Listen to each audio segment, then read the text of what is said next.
Assalamualaikum warahmatullahi wabarakatuh.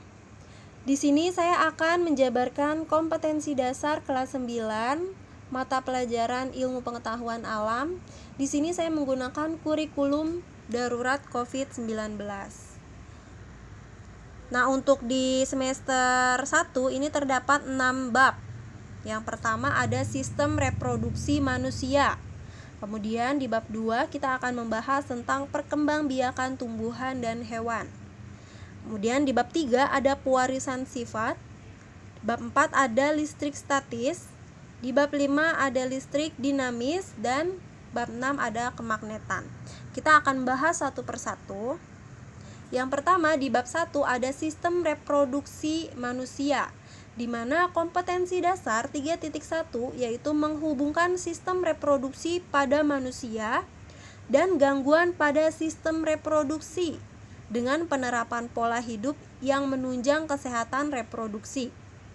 4.1-nya menyajikan hasil penelusuran informasi dari berbagai sumber terkait upaya pencegahan gangguan pada organ reproduksi. Nah, untuk poin-poinnya yang akan kita pelajari materinya, yang pertama ada organ reproduksi pria dan wanita. Nah, kita akan pelajari ini organ-organnya, fungsi-fungsinya ya. Kemudian yang kedua ada spermatogenesis dan oogenesis ya. Kemudian yang ketiga ada siklus menstruasi. Yang keempat ada fertilisasi dan kehamilan. Yang kelima tentang gangguan sistem reproduksi manusia. Jadi kita akan pelajarin apa saja penyakit-penyakit, gangguan-gangguan pada sistem reproduksi manusia. Kemudian yang keenam adalah upaya pencegahan gangguan pada organ reproduksinya.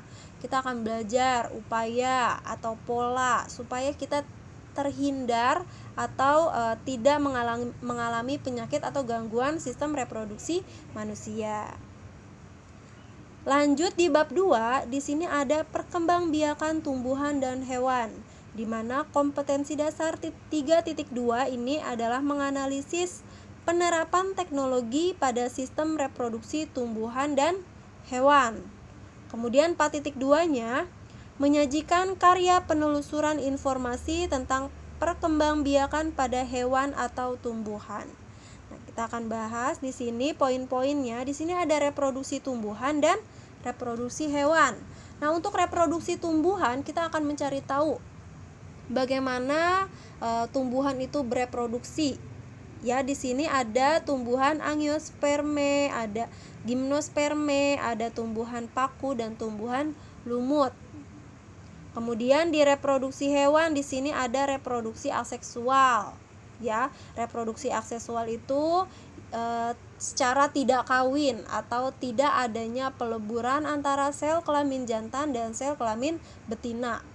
Ya, dan kita akan tahu hewan-hewan mana yang melakukan reproduksi aseksual. Kemudian ada reproduksi seksual. Nah, yang seksual ini adalah yang kawin, ya, secara kawin, yaitu adanya peleburan antara sel kelamin jantan dan sel kelamin betina. Ya, hewan-hewan mana nih yang melakukan reproduksi secara seksual. Kemudian yang ketiganya ada siklus hidup. Nah, ini nanti akan kita pelajari di bab 2. Lanjut di bab 3, di sini ada pewarisan sifat.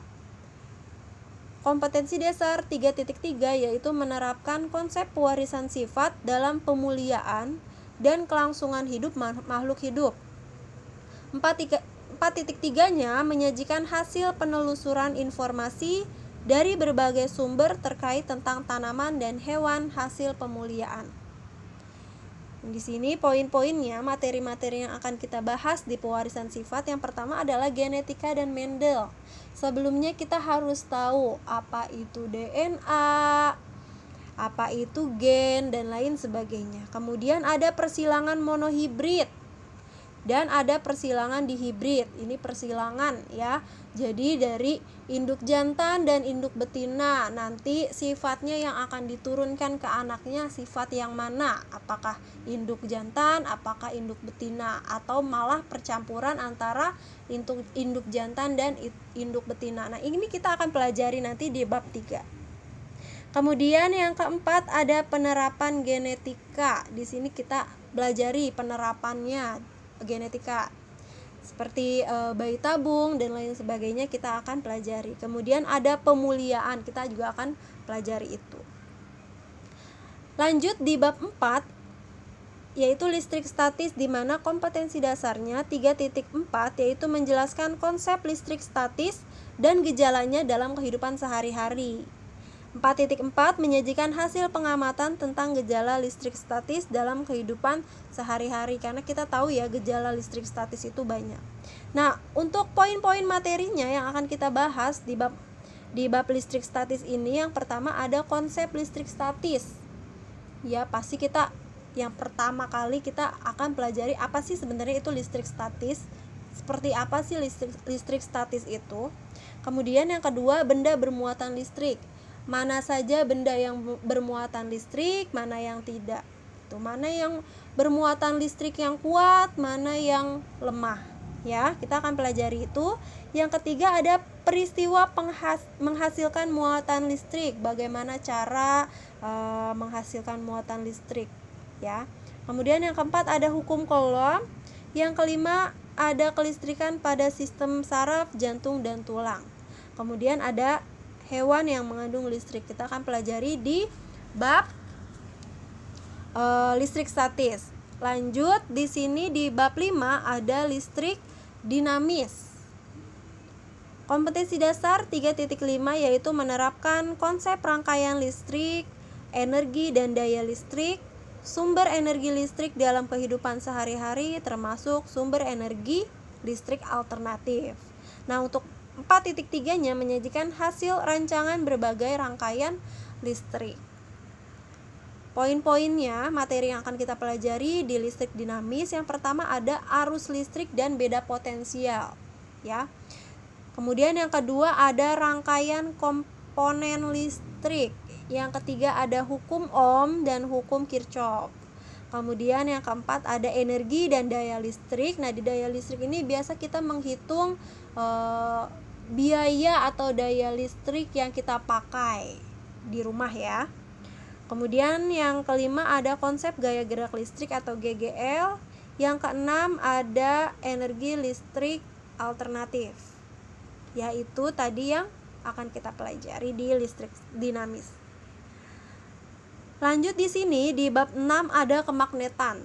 Kompetensi dasar 3.6 menerapkan konsep kemagnetan, induksi elektromagnetik, dan pemanfaatan medan magnet dalam kehidupan sehari-hari. 4.6-nya membuat rancangan karya sederhana yang memanfaatkan prinsip elektromagnet dan atau induksi elektromagnet.